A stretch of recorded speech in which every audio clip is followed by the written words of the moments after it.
ನಮಸ್ಕಾರ. ಮುಖ್ಯಾಂಶಗಳು. ಎರಡನೇ ಹಂತದ ಗ್ರಾಮ ಪಂಚಾಯಿತಿ ಚುನಾವಣೆ ಮತದಾನ ಪ್ರಗತಿಯಲ್ಲಿ ಕೋವಿಡ್-19 ಮುಂಜಾಗ್ರತಾ ಕ್ರಮಗಳೊಂದಿಗೆ ಬಿಗಿ ಭದ್ರತೆ.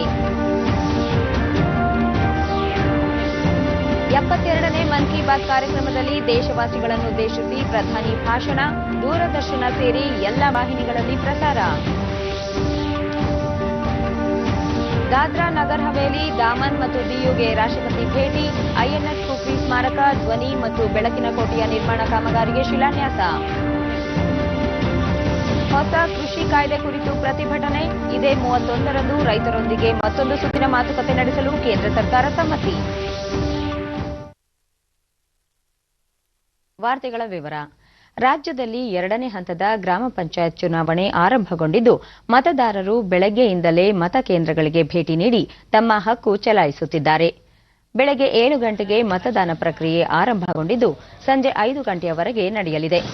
109 ತಾಲೂಕುಗಳ 2709 ಗ್ರಾಮ ಪಂಚಾಯಿತಿಗಳಿಗೆ ಚುನಾವಣೆ ನಡೆಯುತ್ತಿದ್ದು, ಒಟ್ಟು 43,291 ಸ್ಥಾನಗಳಿಗೆ 1,47,649 ನಾಮಪತ್ರಗಳು ಸ್ವೀಕೃತಗೊಂಡಿದ್ದವು. ಆ ಪೈಕಿ 3,697 ಸ್ಥಾನಗಳಿಗೆ ಅವಿರೋಧ ಆಯ್ಕೆ ನಡೆದಿದೆ. 34,115 ಉಮೇದುವಾರರು ತಮ್ಮ ನಾಮಪತ್ರಗಳನ್ನು ವಾಪಸ್ ಪಡೆದಿದ್ದರು. ಹಾಲಿ 1,05,431 ಅಭ್ಯರ್ಥಿಗಳು ಚುನಾವಣಾ ಕಣದಲ್ಲಿದ್ದಾರೆ. ಮೈಸೂರು ಜಿಲ್ಲೆಯ 3 ತಾಲೂಕಿನ 102 ಗ್ರಾಮ ಪಂಚಾಯಿತಿಗಳಿಗೆ ಚುನಾವಣೆ ನಡೆಯುತ್ತಿದೆ. ಆನೇಕಲ್ ತಾಲೂಕಿನ 28 ಗ್ರಾಮ ಪಂಚಾಯಿತಿಗಳಿಗೆ ಚುನಾವಣಾ ಪ್ರಕ್ರಿಯೆ ಆರಂಭಗೊಂಡಿದ್ದು, ರಾಜ್ಯದ ಎಲ್ಲ ಗ್ರಾಮ ಪಂಚಾಯತ್ಗಳಲ್ಲಿ ಶಾಂತಿಯುತ ಮತದಾನ ನಡೆಯುತ್ತಿದೆ.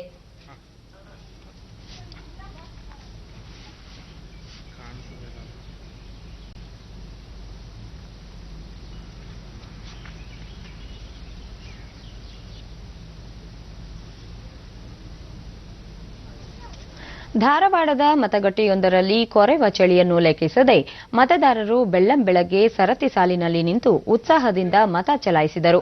ಕೋವಿಡ್ ನಿಯಮಗಳನ್ನು ಪಾಲನೆ ಮಾಡುವ ಮೂಲಕ ಮತ ಚಲಾಯಿಸಿರುವುದು ಗಮನ ಸೆಳೆಯಿತು.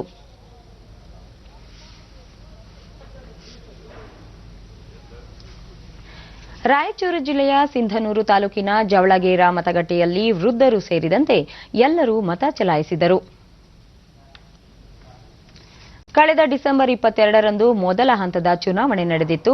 ಮೊದಲ ಹಂತದ ಚುನಾವಣೆಯಲ್ಲಿ 82.13% ಮತದಾರರು ತಮ್ಮ ಹಕ್ಕು ಚಲಾಯಿಸಿದ್ದರು. ಮತಗಟ್ಟೆಗಳಿಗೆ ಅಗತ್ಯ ಪೊಲೀಸ್ ಭದ್ರತೆ ಒದಗಿಸಲಾಗಿದೆ. ಈ 2 ಹಂತಗಳ ಗ್ರಾಮ ಪಂಚಾಯಿತಿ ಚುನಾವಣೆಯ ಮತ ಎಣಿಕೆ ಕಾರ್ಯ ಇದೇ 30ರಂದು ನಡೆಯಲಿದೆ. ಪ್ರಧಾನಮಂತ್ರಿ ನರೇಂದ್ರ ಮೋದಿ ಅವರು ಇಂದು ಬೆಳಗ್ಗೆ 11 ಗಂಟೆಗೆ ಆಕಾಶವಾಣಿಯ ಮನ್ ಕಿ ಬಾತ್ನಲ್ಲಿ ದೇಶವಾಸಿಗಳನ್ನು ಉದ್ದೇಶಿಸಿ ಮಾತನಾಡಲಿದ್ದಾರೆ. ಇದು 72ನೇ ಸಂಚಿಕೆಯಾಗಿದ್ದು, ದೂರದರ್ಶನ ಮತ್ತು ಆಕಾಶವಾಣಿಯ ಎಲ್ಲ ವಾಹಿನಿಗಳಲ್ಲಿ, ಸಾಮಾಜಿಕ ಜಾಲತಾಣಗಳಲ್ಲಿ ಮನ್ ಕಿ ಬಾತ್ ಪ್ರಸಾರವಾಗಲಿದೆ. ಇದು ಈ ವರ್ಷದ ಕೊನೆಯ ಮಾಸಿಕ ಸಂಚಿಕೆಯಾಗಿ ಪ್ರಸಾರವಾಗಲಿದೆ. ರಾಷ್ಟ್ರಪತಿ ರಾಮನಾಥ್ ಕೋವಿಂದ್ ಅವರು ಕೇಂದ್ರಾಡಳಿತ ಪ್ರದೇಶಗಳಾದ ದಾದ್ರಾ ನಗರ್ ಹವೇಲಿ, ದಾಮನ್ ಮತ್ತು ದಿಯು ಪ್ರವಾಸದಲ್ಲಿದ್ದು, ನಿನ್ನೆ ದಿಯು ಪ್ರದೇಶದ ಹಲವು ಅಭಿವೃದ್ಧಿ ಯೋಜನೆಗಳಿಗೆ ಶಿಲಾನ್ಯಾಸ ನೆರವೇರಿಸಿದರು. ಈ ಸಂದರ್ಭದಲ್ಲಿ ಅವರು ಐಐಐಟಿ ವಡೋದರಾ ಅಂತಾರಾಷ್ಟ್ರೀಯ ಕಾಲೇಜಿನ ಆವರಣ ಮತ್ತು ಕಮಲೇಶ್ ಶಾಲೆಯ ಮೊದಲ ಶೈಕ್ಷಣಿಕ ವರ್ಷಕ್ಕೆ ಚಾಲನೆ ನೀಡಿದರು.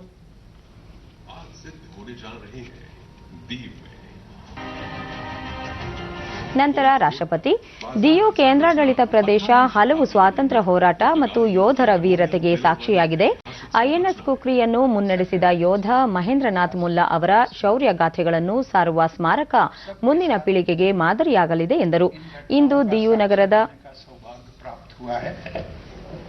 इन ऐतिहासिक घटनाओं के लिए इस अवसर पर मैं आप सभी को बधाई एवं शुभकामनाएं देता हूं.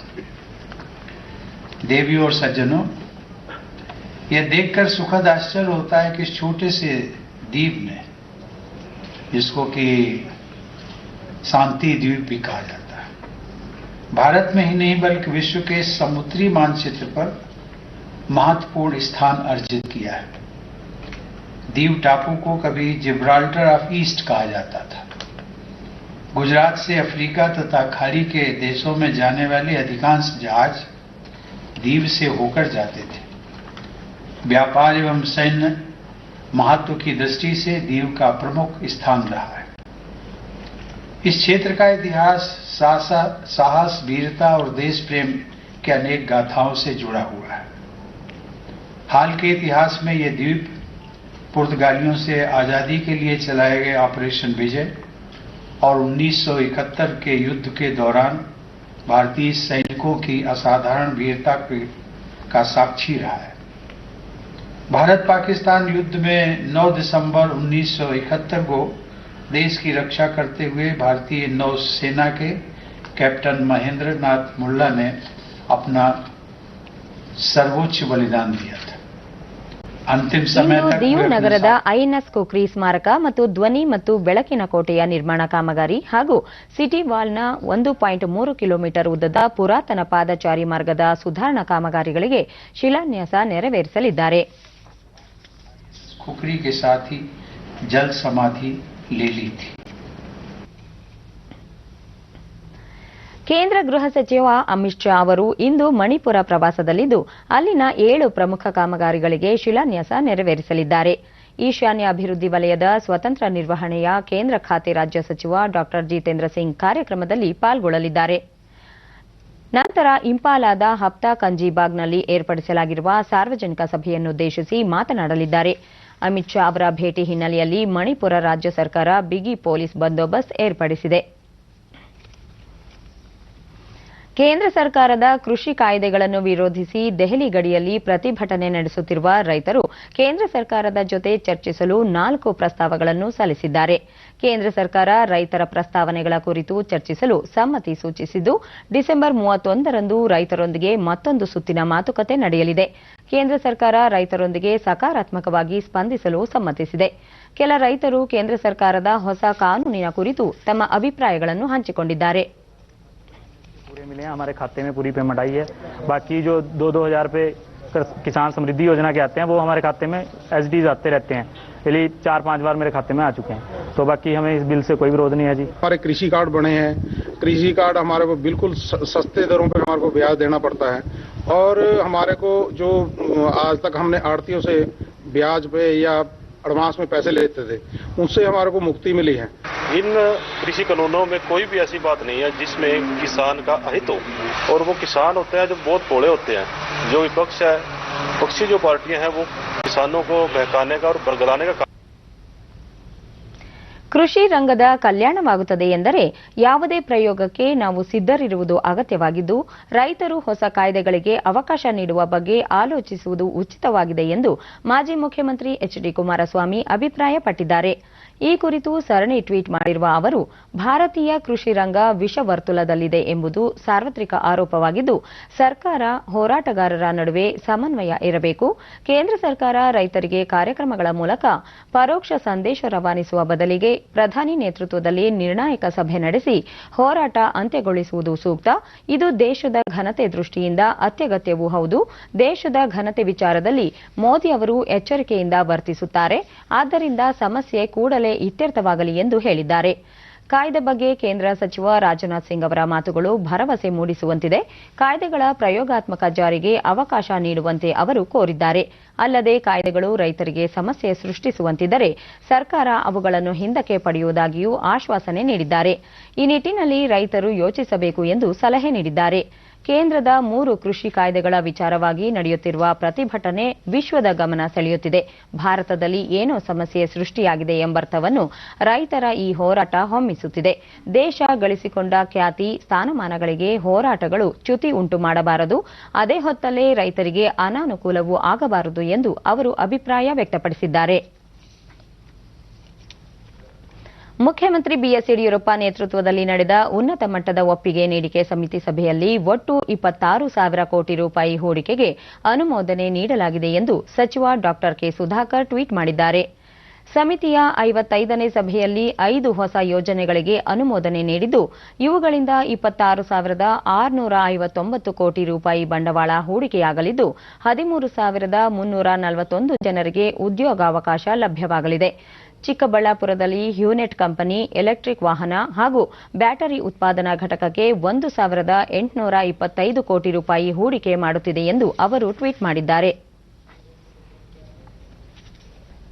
ರಾಜ್ಯಕ್ಕೆ ಬ್ರಿಟನ್ನಿಂದ ಹಿಂತಿರುಗಿದ್ದ 2,500 ಪ್ರಯಾಣಿಕರ ಪೈಕಿ 1,638 ಜನರಿಗೆ ಕೊರೋನಾ ತಪಾಸಣೆ ನಡೆಸಲಾಗಿದ್ದು, ಅದರಲ್ಲಿ 14 ಮಂದಿಗೆ ಕೋವಿಡ್-19 ಪಾಸಿಟಿವ್ ವರದಿ ಬಂದಿದೆ ಎಂದು ಆರೋಗ್ಯ ಸಚಿವ ಡಾ ಕೆ ಸುಧಾಕರ್ ತಿಳಿಸಿದ್ದಾರೆ ಎಂದು ಸುದ್ದಿಸಂಸ್ಥೆ ವರದಿ ಮಾಡಿದೆ. ಸೋಂಕಿತರಿಗೆ ಹೊಸ ತಳಿಯ ಕೊರೋನಾ ಇದೆಯೇ ಎಂಬುದನ್ನು ತಿಳಿಯಲು ಪಾಸಿಟಿವ್ ವರದಿ ಹೊಂದಿರುವ ಪ್ರಯಾಣಿಕರ ಗಂಟಲು ದ್ರವವನ್ನು ಉನ್ನತ ಪ್ರಯೋಗಾಲಯಕ್ಕೆ ರವಾನಿಸಲಾಗಿದೆ ಎಂದು ಅವರು ತಿಳಿಸಿದ್ದಾರೆ. ರಾಜ್ಯದಲ್ಲಿ ನಿನ್ನೆ ಹೊಸದಾಗಿ 857 ಕೋವಿಡ್ ಪ್ರಕರಣಗಳು ದೃಢಪಟ್ಟಿದ್ದು, ಇದರೊಂದಿಗೆ ಒಟ್ಟು ಸೋಂಕು ಪ್ರಕರಣಗಳ ಸಂಖ್ಯೆ 9,15,345ಕ್ಕೆ ಏರಿಕೆಯಾಗಿದೆ. ನಿನ್ನೆ 964 ಮಂದಿ ಆಸ್ಪತ್ರೆಯಿಂದ ಬಿಡುಗಡೆಯಾಗಿದ್ದು, ಇದುವರೆಗೂ ಗುಣಮುಖರಾದವರ ಸಂಖ್ಯೆ ಒಟ್ಟು 8,89,881ಕ್ಕೆ ತಲುಪಿದೆ. ನಿನ್ನೆ 7 ಮಂದಿ ಸಾವನ್ನಪ್ಪಿದ್ದು, ಮೃತಪಟ್ಟವರ ಸಂಖ್ಯೆ 12,051ಕ್ಕೆ ಏರಿಕೆಯಾಗಿದೆ. ಸದ್ಯ ರಾಜ್ಯದಲ್ಲಿ 13,394 ಸಕ್ರಿಯ ಪ್ರಕರಣಗಳಿವೆ. 205 ಮಂದಿ ರಾಜ್ಯದ ವಿವಿಧ ಆಸ್ಪತ್ರೆಗಳಲ್ಲಿ ತೀವ್ರ ನಿಗಾ ಘಟಕದಲ್ಲಿ ಚಿಕಿತ್ಸೆ ಪಡೆಯುತ್ತಿದ್ದಾರೆ. ನಿನ್ನೆ 95,552 ಮಾದರಿ ಪರೀಕ್ಷೆ ನಡೆಸಿದ್ದು, ಇದುವರೆಗೂ 1,36,09,914 ಮಂದಿಗೆ ಕೊರೋನಾ ಪರೀಕ್ಷೆ ನಡೆಸಲಾಗಿದೆ ಎಂದು ಆರೋಗ್ಯ ಮತ್ತು ಕುಟುಂಬ ಕಲ್ಯಾಣ ಇಲಾಖೆ ತಿಳಿಸಿದೆ. ಬೆಂಗಳೂರಿನಲ್ಲಿ ನಿನ್ನೆ 471 ಮಂದಿಗೆ ಸೋಂಕು ತಗುಲಿದ್ದು, ಒಟ್ಟು ಸೋಂಕು ಪ್ರಕರಣಗಳ ಸಂಖ್ಯೆ 3,86,057ಕ್ಕೆ ಏರಿಕೆಯಾಗಿದೆ. ನಿನ್ನೆ 691 ಮಂದಿ ಆಸ್ಪತ್ರೆಯಿಂದ ಬಿಡುಗಡೆಯಾಗಿದ್ದು, ಇದುವರೆಗೂ ಗುಣಮುಖರಾದವರ ಸಂಖ್ಯೆ 3,72,970ಕ್ಕೆ ಏರಿಕೆಯಾಗಿದೆ. ಸದ್ಯ 8,795 ಸಕ್ರಿಯ ಪ್ರಕರಣಗಳಿವೆ. ಬೆಂಗಳೂರಿನಲ್ಲಿ 4 ಮೃತಪಟ್ಟಿರುವುದು ಸೇರಿದಂತೆ ಒಟ್ಟಾರೆ 4,291 ಮಂದಿ ಸಾವನ್ನಪ್ಪಿದ್ದಾರೆ. ವಿವಿಧ ಜಿಲ್ಲೆಗಳಲ್ಲಿ ವರದಿಯಾಗಿರುವ ಪ್ರಕರಣಗಳ ವಿವರ ಇಂತಿದೆ.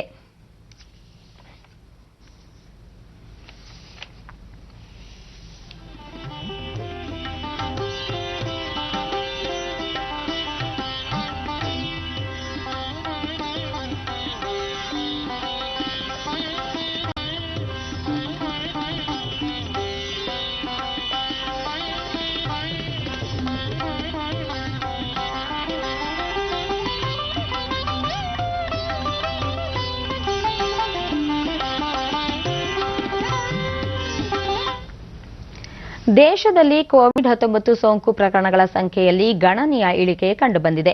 ಕಳೆದ 24 ಗಂಟೆಗಳಲ್ಲಿ 18,732 ಕೊರೋನಾ ಪ್ರಕರಣಗಳು ದೃಢಪಟ್ಟಿವೆ. ಇದರೊಂದಿಗೆ ಕೋವಿಡ್-19 ಸೋಂಕಿತ ಪ್ರಕರಣಗಳ ಒಟ್ಟು ಸಂಖ್ಯೆ 1,87,850ಕ್ಕೆ ಏರಿಕೆಯಾಗಿದೆ. ದೇಶದಲ್ಲಿ ಒಟ್ಟು 2,78,690 ಸಕ್ರಿಯ ಪ್ರಕರಣಗಳಿದ್ದು, ಈ ಪ್ರಮಾಣ ಶೇಕಡಾ 2.74ಕ್ಕೆ ಇಳಿಕೆಯಾಗಿದೆ. ಒಟ್ಟು 97,61,538 ಮಂದಿ ಗುಣಮುಖರಾಗಿದ್ದು, ಚೇತರಿಕೆ ದರ ಶೇಕಡಾ 95.82ರಲ್ಲಿದೆ. ದೇಶದಲ್ಲಿ ಈವರೆಗೆ 1,47,622 ಮಂದಿ ಸಾವನ್ನಪ್ಪಿದ್ದು, ಮರಣ ಪ್ರಮಾಣ ಶೇಕಡಾ 1.45ರಷ್ಟಿದೆ.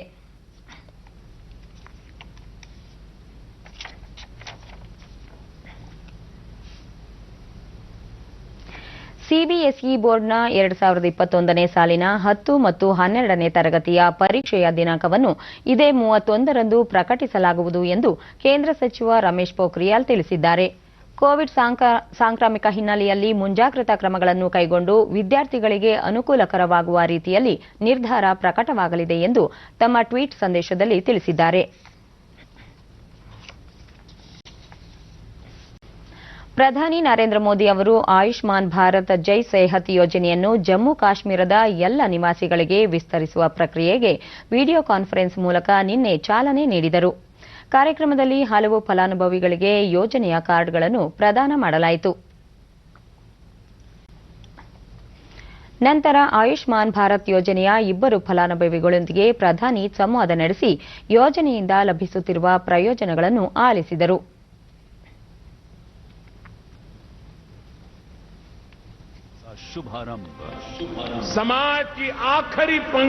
ನಂತರ ಮಾತನಾಡಿದ ಪ್ರಧಾನಿ, ಕೇಂದ್ರಾಡಳಿತ ಪ್ರದೇಶವಾಗಿರುವ ಜಮ್ಮು ಕಾಶ್ಮೀರದ ಸರ್ವಾಂಗೀಣ ಅಭಿವೃದ್ಧಿಗೆ ಕೇಂದ್ರ ಸರ್ಕಾರ ಬದ್ಧವಾಗಿದೆ ಎಂದು ಘೋಷಿಸಿದರು.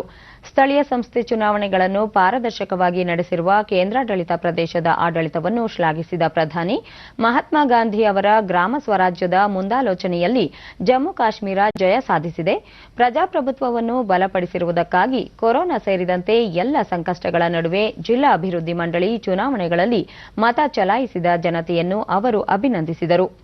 ಆಯುಷ್ಮಾನ್ ಭಾರತ್ ಜೈ ಸೇಹತ್ ಯೋಜನೆ ಜಮ್ಮು ಕಾಶ್ಮೀರದ ಪ್ರತಿಯೊಬ್ಬ ಫಲಾನುಭವಿಗೂ 5 ಲಕ್ಷ ರೂಪಾಯಿವರೆಗೆ ಉಚಿತ ವೈದ್ಯಕೀಯ ಚಿಕಿತ್ಸೆ ಕಲ್ಪಿಸಲಿದೆ.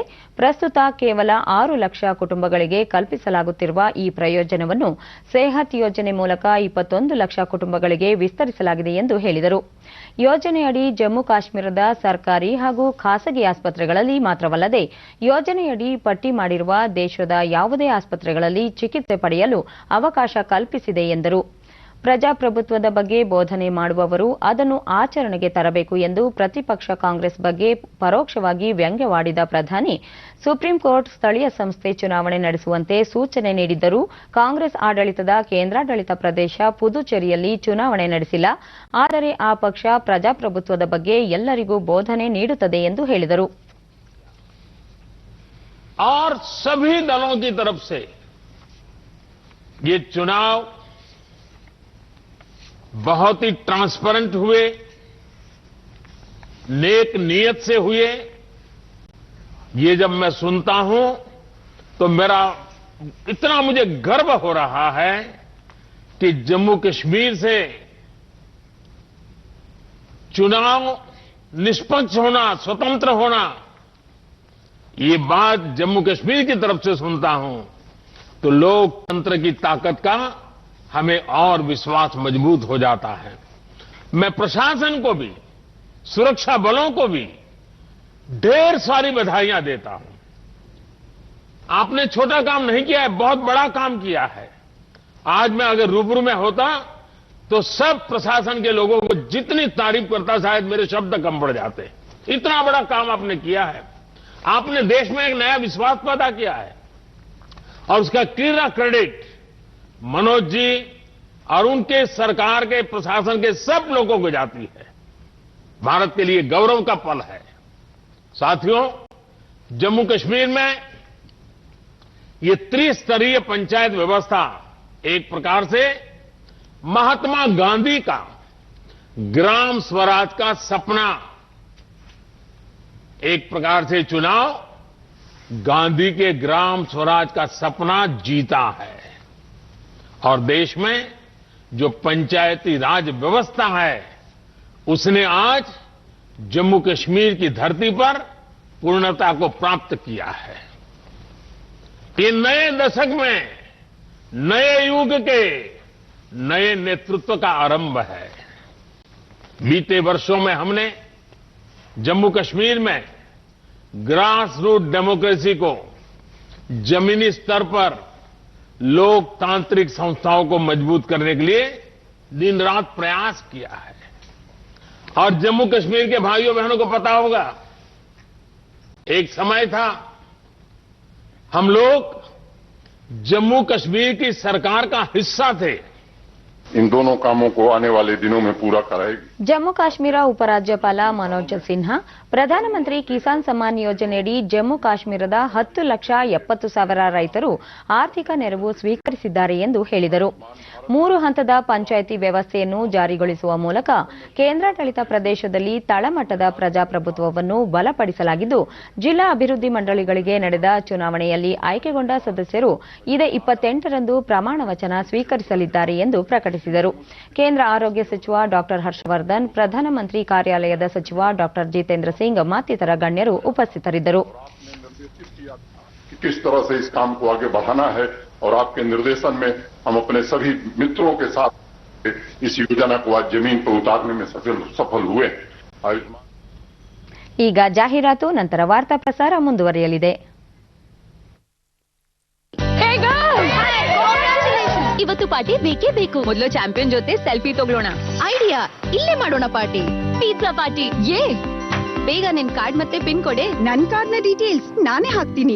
RBI ಹೇಳ್ತಾ ಇದೆ, ನಿಮ್ಮ ಪಿನ್, OTP, CVV ಅಥವಾ ಇಂಟರ್ನೆಟ್ ಬ್ಯಾಂಕಿಂಗ್ ಪಾಸ್ವರ್ಡ್ ಯಾರ್ ಜೊತೆನೂ ಶೇರ್ ಮಾಡಬೇಡಿ. ಆನ್ಲೈನ್ ಬ್ಯಾಂಕಿಂಗ್ ಬರೀ ನಿಮ್ಮದೇ ಕಂಪ್ಯೂಟರ್, ಮೊಬೈಲ್ ಅಥವಾ ಸೆಕ್ಯೂರ್ ನೆಟ್ವರ್ಕ್ ನಿಂದಲೇ ಮಾಡಿ. ಬಾಯ್ ಗರ್ಲ್ಸ್. ಎಲ್ಲಿ ಹೋಗ್ತಿದೀಯಾ? ಕೇಳಿಸ್ತಿಲ್ವಾ? No sharing. RBI ಹೇಳ್ತಾ ಇದೆ, ಜಾಣರಾಗಿರಿ, ಜಾಗರೂಕರಾಗಿರಿ. ತೋಟಗಾರಿಕಾ ಇಲಾಖೆ ಸೇರಿದಂತೆ ವಿವಿಧ ಕೃಷಿ ಯೋಜನೆಗಳ ಲಾಭ ಪಡೆದಿರುವ ರೈತರೊಬ್ಬರು ಮಿಶ್ರ ಬೇಸಾಯದಲ್ಲಿ ಯಶಸ್ಸು ಸಾಧಿಸಿದ್ದಾರೆ. ಉತ್ತರ ಕನ್ನಡ ಜಿಲ್ಲೆಯ ಯಲ್ಲಾಪುರ ತಾಲೂಕಿನ ಜವತ್ತಿ ಕಾನಗೋಡ ಗ್ರಾಮದ ಕೃಷಿಕ ರವೀಂದ್ರ ಭಟ್ ತಮ್ಮ ತೋಟದಲ್ಲಿ ಕಾಳುಮೆಣಸು, ಕಾಫಿ, ಸಿಲ್ವರ್ ಓಕ್ ಗಿಡಗಳನ್ನು ವೈಜ್ಞಾನಿಕವಾಗಿ ಬೆಳೆದಿದ್ದಾರೆ. ಜೊತೆಗೆ ಅಡಿಕೆ ತೋಟದಲ್ಲಿ ಮಿಶ್ರ ಬೇಸಾಯ ಪರಿಕಲ್ಪನೆಯಲ್ಲಿ ನಿರ್ದಿಷ್ಟ ಅಂತರ ಕಾಯ್ದುಕೊಂಡು ಕಾಳುಮೆಣಸು ಹಾಗೂ ತೆಂಗಿನ ತೋಟದಲ್ಲಿ ಸಿಲ್ವರ್ ಓಕ್ ಮರಗಳನ್ನು ಬೆಳೆಸಿದ್ದಾರೆ.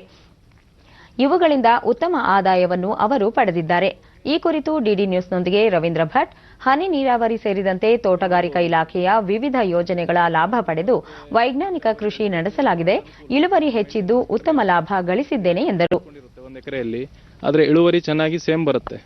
ತೋಟಗಾರಿಕಾ ಇಲಾಖೆಯಿಂದ ಕೂಡ ನಮಗೆ ಕೃಷಿಯಲ್ಲಿ ಬಹಳ ಪ್ರೋತ್ಸಾಹವನ್ನು ನೀಡ್ತಾ ಇದೆ ಮತ್ತು ನಮಗೆ ಮಲ್ಚಿಂಗ್ ವಿಷಯದಲ್ಲಿ ಮಲ್ಚಿಂಗ್ ಶೀಟ್ಗಳಿಗೆ ಸಹಾಯಧನವನ್ನು ನೀಡಿದೆ. ಮತ್ತು ಪ್ರೊಸೆಸಿಂಗ್ ಯೂನಿಟ್ ಅಂತ ಒಂದು ಸ್ಕೀಮ್ ಇದೆ, ಅದರೊಳಗೆ ಮಷಿನರಿ ಮತ್ತೆ ಗೋಡೌನ್ಸ್ ಮತ್ತೆ ಡ್ರೈಯಿಂಗ್ ಯಾರ್ಡ್ಗಳಿಗೆ ತುಂಬಾ ಸಹಾಯವನ್ನು ಮಾಡಿದೆ. ಬೆಂಗಳೂರಲ್ಲಿ ನೌಕರಿ ಮಾಡ್ತಾ ಇದ್ದಾರೆ. ಮತ್ತೋರ್ವ ಕೃಷಿಕ ವೆಂಕಟರಮಣ ಹೆಗಡೆ ಬೆಂಗಳೂರಿನಿಂದ ಕೆಲಸ ಬಿಟ್ಟು ತವರೂರಿಗೆ ಹಿಂತಿರುಗಿ ಪ್ರಗತಿಪರ ಕೃಷಿಯಲ್ಲಿ ತೊಡಗಿರುವ ಅವರ ಸಾಧನೆ ಮಾದರಿಯಾಗಿದೆ ಎಂದರು.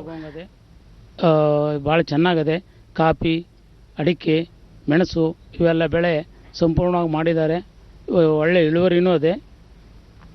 ಪೀಕನ್ನು ನೋಡಿ ಮುಂದಿನ ಯುವಕರು ಕಲಿತು ಮಾಡುವಂಥ ಪ್ರೊಸೀಜರ್ ತೋರಿಸಿದ್ದಾರೆ ಇವರು.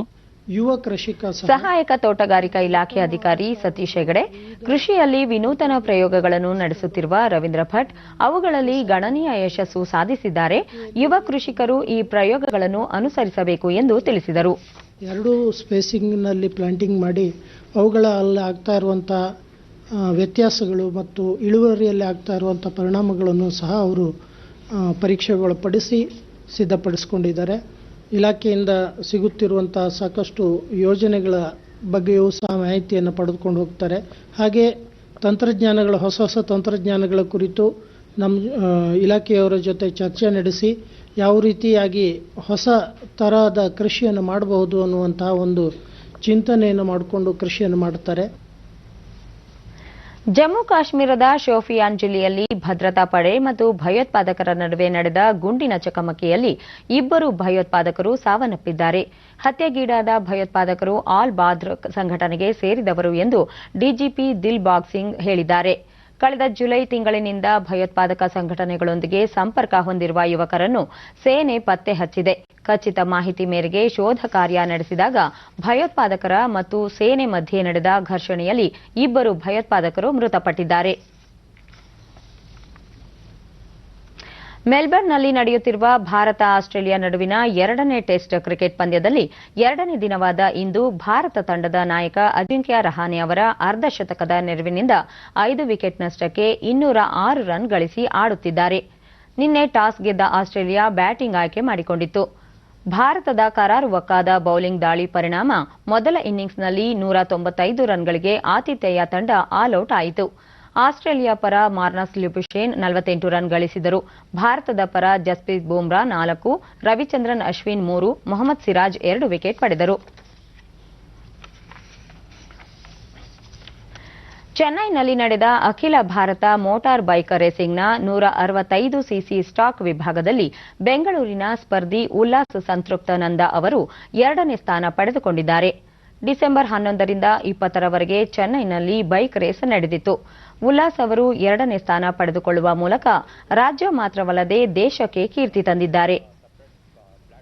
ಡಿಡಿ ನ್ಯೂಸ್ನೊಂದಿಗೆ ಉಲ್ಲಾಸ್ ರಸ್ತೆ ಮೇಲೆ ಸ್ಟಂಟ್ ಮಾಡುವ ದುಸ್ಸಾಹಸಕ್ಕೆ ಯಾರೂ ಮುಂದಾಗಬಾರದು ಎಂದು ಯುವಕರಿಗೆ ಸಲಹೆ ನೀಡಿದರು. ಈ ಸ್ಪರ್ಧೆಗಾಗಿ ನಿಗದಿಪಡಿಸಿದ ಸ್ಥಳದಲ್ಲೇ ಅಭ್ಯಾಸ ಮಾಡುವಂತೆ ತಿಳಿಸಿದರು. ಈ ಕ್ರೀಡೆಗೆ ಸರ್ಕಾರದ ಸಹಕಾರ ಅಗತ್ಯವಿದೆ. ಮುಂದಿನ ವರ್ಷ ಅಂತಾರಾಷ್ಟ್ರೀಯ ಮಟ್ಟದಲ್ಲಿ ಸ್ಪರ್ಧಿಸುವ ಗುರಿ ಇದೆ. ಇದಕ್ಕೆ ಎಲ್ಲರ ಸಹಕಾರ ಅಗತ್ಯ ಎಂದರು. ಎಲ್ಲ ನಾವು ಇಂಟರ್ನ್ಯಾಷನಲ್ಗೆ ಹೋಗಿ ಎಕ್ಸ್ಪೆಕ್ಟ್ ಮಾಡೋ, ಯಾಕಂದರೆ ಇದು most expensive sports, next most expensive sports. So sponsors ಎಲ್ಲ ಬೇಕಾಗ್ತದೆ, ಮತ್ತು ಗೌರ್ಮೆಂಟ್ ಸಪೋರ್ಟ್ ಇದೆ. ಇನ್ನು ಒಳ್ಳೊಳ್ಳೆ ರೈಡರ್ಸ್ ನಾವು ನೋಡ್ಕೋಬೋದು. ಉಲ್ಲಾಸ್ ತಾಯಿ ಲತಾ ತಮ್ಮ ಮಗ ಉತ್ತಮ ಸಾಧನೆ ಮಾಡಿ ಬೆಂಗಳೂರಿಗೆ ಮಾತ್ರವಲ್ಲದೆ ರಾಜ್ಯ ದೇಶಕ್ಕೆ ಕೀರ್ತಿ ತಂದಿದ್ದಾನೆ. ಸರ್ಕಾರ ಸಹಕಾರ ನೀಡಿದರೆ ಉನ್ನತ ಮಟ್ಟಕ್ಕೆ ಹೋಗಲು ಸಾಧ್ಯವಾಗುತ್ತದೆ ಎಂದರು. ಈ ಥರ ಮಕ್ಕಳು ತುಂಬಾ ಜನ ಇದ್ದಾರೆ, ಅವ್ರಿಗೆ ಏನು ಇಲ್ಲದೇ ಇರೋರು ಇದ್ದಾರೆ. ಅವ್ರಿಗೆಲ್ಲ ಗೌರ್ಮೆಂಟ್ ಗಮನ ಕೊಟ್ಟು ಮಾಡಿದ್ರೆ ಇಲ್ಲೇ ಒಂದು ಟ್ರ್ಯಾಕ್ ತೆಗಿಬೇಕಂತ ಅವನ ಆಸೆ, ತುಂಬಾ ಆಸೆ ಇದೆ. ಎಷ್ಟೋ ಜನಕ್ಕೆ ಉಪಯೋಗ ಆಗತ್ತೆ ಇಲ್ಲೇ ಟ್ರ್ಯಾಕ್ ತೆಗೆದ್ರೆ. ಬೆಂಗಳೂರು ಹೆಸರು ಅವನು ಇನ್ನೂ ಜಾಸ್ತಿ ಮಾಡ್ತಾನೆ ಅಂತ ನನ್ನ ಆಸೆ. ತಂದೆ ಅರುಣ್ ಕಳೆದ 3 ವರ್ಷದಿಂದ ಬಹಳ ಶ್ರಮ ಪಟ್ಟಿದ್ದರಿಂದ ಮಗ ಈ ಸಾಧನೆ ಮಾಡಲು ಸಾಧ್ಯವಾಗಿದೆ. ಇದಕ್ಕೆ ಅವರ ತರಬೇತುದಾರರ ಶ್ರಮ ಬಹಳಷ್ಟಿದೆ. ಇವನ ಸಾಧನೆಯನ್ನು ಸರ್ಕಾರ ಗುರುತಿಸಿ ಪ್ರೋತ್ಸಾಹ ನೀಡಬೇಕು ಎಂದು ಮನವಿ ಮಾಡಿದರು. ಇಂಟರ್ನ್ಯಾಷನಲ್ ರೇಸರ್ ಅವರು ಹೇಳ್ಕೊಟ್ಟು ಅವರು ಕೋಚ್ ಮಾಡಿದ್ದಾರೆ. ಇವನ್ ಟ್ಯಾಲೆಂಟ್ ನೋಡಿ ಅವ್ರು ಕರ್ಕೊಂಡೋಗಿ ಅವರು ಟ್ರೈನ್ ಅಪ್ ಮಾಡಿ ಕಳಿಸಿದ್ದಾರೆ. ಇವರಿಂದ ಅವನಿಗೂ ಒಳ್ಳೆ ಹೆಸರು ಬಂದಿದೆ, ಅವ್ರ ಟೀಮ್ಗೂ ಹೆಸರು ಬಂದಿದೆ. ಮೊದಲನೇದಾಗಿ ಇವನು ಕನ್ನಡದ ಹುಡುಗ ಆಗಿ ಕರ್ನಾಟಕದವನು, ಬೆಂಗಳೂರನ್ನಾಗಿ ಕರ್ನಾಟಕದವನಿಗೆ ಒಳ್ಳೆ ಹೆಸರು ಬಂದಿದೆ. ಇದನ್ನ ಗೌರ್ಮೆಂಟು ಗುರುತಿಸಿ ಅವನಿಗೊಂದು ಪ್ರೋತ್ಸಾಹ ನೀಡಿದ್ರೆ ಇಂಟರ್ನ್ಯಾಷನಲ್ ಅಲ್ಲೂ ಹೆಸರು ಮಾಡಬಹುದು ಅಂತಿದೆ. ಶಾಸಕ ಭೈರತಿ ಸುರೇಶ್ ಯುವಕರು ಸಾರ್ವಜನಿಕ ರಸ್ತೆ ಮೇಲೆ ಸ್ಟಂಟ್ ಮಾಡುವ ದುಸ್ಸಾಹಸಕ್ಕೆ ಹೋಗದೆ ಅದಕ್ಕೆಂದೇ ಇರುವ ನಿಗದಿತ ಸ್ಥಳದಲ್ಲಿ ಅಭ್ಯಾಸ ಮಾಡುವುದು ಸೂಕ್ತ. ಉಲ್ಲಾಸ್ ಅವರು ರಾಜ್ಯಕ್ಕೆ ಕೀರ್ತಿ ತಂದಿದ್ದು ಇವರು ಇನ್ನೂ ರಾಷ್ಟ್ರ ಮತ್ತು ಅಂತಾರಾಷ್ಟ್ರೀಯ ಮಟ್ಟದಲ್ಲಿ ಖ್ಯಾತಿ ಗಳಿಸಲಿ ಎಂದು ಶುಭ ಹಾರೈಸಿದರು. ಆವಾಗ ಮಾತ್ರ ನೀವು ರೇಸ್ಗಳಲ್ಲಿ ಭಾಗವಹಿಸಿ, ಇಲ್ಲದೆ ಪ್ರಾಣಕ್ಕೆ ಅದು ಅಪಾಯವಾಗುವ ಸಂಭವ ಇರ್ತದೆ. ನಿಮ್ಮ ತಂದೆ ತಾಯಿಗಳಿಗೆ ನೋವು ಕೊಡುವಂತ ಕೆಲಸ ಮಾಡಬೇಡಿ. ಈಗ ಇಂದಿನ ಪತ್ರಿಕೆಗಳ ಇಣುಕು ನೋಟ. ಇಂದು ಹಳ್ಳಿ ಫೈಟ್ ಫೈನಲ್ 2ನೇ ಹಂತದಲ್ಲಿ 2709 ಗ್ರಾಮ ಪಂಚಾಯಿತಿಗಳಿಗೆ ಮತದಾನ. ಸಂಜೆ 5 ಗಂಟೆವರೆಗೆ ಮತದಾನ, 30ಕ್ಕೆ ಫಲಿತಾಂಶ. ಜನವರಿ ಕೊನೆ ವಾರ ಲಸಿಕೆ ವಿತರಣೆ. ರಾಜ್ಯದ 31 ಜಿಲ್ಲೆಗಳಿಂದ 5 ಲಕ್ಷ ಸಿಬ್ಬಂದಿ ನೋಂದಣಿ. ಹೊಸ ಸ್ವರೂಪಕ್ಕೂ ಲಸಿಕೆ ಸಮರ್ಥ. ಕೊರೋನಾ ರೂಪಾಂತರ ಕುರಿತು ಭಯ ಬೇಡ ಎಂದ ತಜ್ಞರು. ಲಂಡನ್ ವೈರಸ್ ತಡೆಗೆ ಪ್ರತ್ಯೇಕ ಮಾರ್ಗಸೂಚಿ. ಶಂಕಿತ ಪ್ರಕರಣದ ಮಾಹಿತಿ ನಾಳೆ ಬಹಿರಂಗ. ಸಂಧಾನಕ್ಕೆ ರೈತರ ಸಮ್ಮತಿ. ನಾಡಿದ್ದು ಸರ್ಕಾರದ ಜೊತೆ ಮಾತುಕತೆಗೆ ಸಿದ್ಧ. ರೈತರು ಕೃಷಿ ಕಾಯ್ದೆ ವಾಪಸ್ಗೆ ಬಿಗಿಪಟ್ಟು. ಇವು ಇಂದಿನ ಪತ್ರಿಕೆಗಳ ಪ್ರಮುಖ ಸುದ್ದಿ. ಉಳಿದಂತೆ ಕೊರೋನಾ 6ನೇ ಸ್ಥಾನಕ್ಕೆ ಕುಸಿದ ಭಾರತದ ಆರ್ಥಿಕತೆ. 5ರಲ್ಲಿದ್ದ ಭಾರತ ಈಗ 6ನೇ ಸ್ಥಾನಕ್ಕೆ. ದೇಶದ ಮೊದಲ ಚಾಲಕರಹಿತ ಮೆಟ್ರೋಗೆ ನಾಳೆ ಚಾಲನೆ. ತುರ್ತು ಸೇವೆಗೆ ಸಿಬ್ಬಂದಿಯೂ ಸಜ್ಜು. ವಿಷಕಾರಿ ಕಸ ವಾಹನಗಳ ಮೇಲೆ ನಿಗಾ. ಜಿಪಿಎಸ್ ಅಳವಡಿಸಿದ ಕೆಎಸ್ಪಿಸಿಬಿ ಕಮಾಂಡರ್ ಕಂಟ್ರೋಲ್ ಕೇಂದ್ರದ ಮೂಲಕ ನಿರ್ವಹಣೆ. ರಾಜ್ಯದಲ್ಲಿ ಸಂಕ್ರಾಂತಿವರೆಗೆ ಕೊರೆವ ಚಳಿ. ಭಾರತಕ್ಕೆ ಡ್ರೀಮ್ ಸ್ಟಾರ್ಟ್. 0ಗೆ ಮಯಾಂಕ್. ಬಾಕ್ಸಿಂಗ್ ಡೇ ಟೆಸ್ಟ್ ಪಂದ್ಯದ ಮೊದಲ ದಿನ ಬೌಲರ್ಗಳು ಫಸ್ಟ್ ಕ್ಲಾಸ್. ಟೀಂ ಇಂಡಿಯಾ ಮೇಲುಗೈ.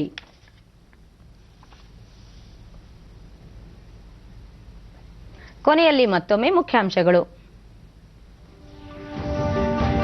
2ನೇ ಹಂತದ ಗ್ರಾಮ ಪಂಚಾಯಿತಿ ಚುನಾವಣೆ ಮತದಾನ ಪ್ರಗತಿಯಲ್ಲಿ. ಕೋವಿಡ್-19 ಮುಂಜಾಗ್ರತಾ ಕ್ರಮಗಳೊಂದಿಗೆ ಬಿಗಿ ಭದ್ರತೆ. 72ನೇ ಮನ್ ಕಿ ಬಾತ್ ಕಾರ್ಯಕ್ರಮದಲ್ಲಿ ದೇಶವಾಸಿಗಳನ್ನು ಉದ್ದೇಶಿಸಿ ಪ್ರಧಾನಿ ಭಾಷಣ. ದೂರದರ್ಶನ ಸೇರಿ ಎಲ್ಲ ವಾಹಿನಿಗಳಲ್ಲಿ ಪ್ರಸಾರ. ದಾದ್ರಾ ನಗರ್ ಹವೇಲಿ, ದಾಮನ್ ಮತ್ತು ದಿಯುಗೆ ರಾಷ್ಟ್ರಪತಿ ಭೇಟಿ. ಐಎನ್ಎಸ್ ಕುಕ್ರಿ ಸ್ಮಾರಕ, ಧ್ವನಿ ಮತ್ತು ಬೆಳಕಿನ ಕೋಟೆಯ ನಿರ್ಮಾಣ ಕಾಮಗಾರಿಗೆ ಶಿಲಾನ್ಯಾಸ.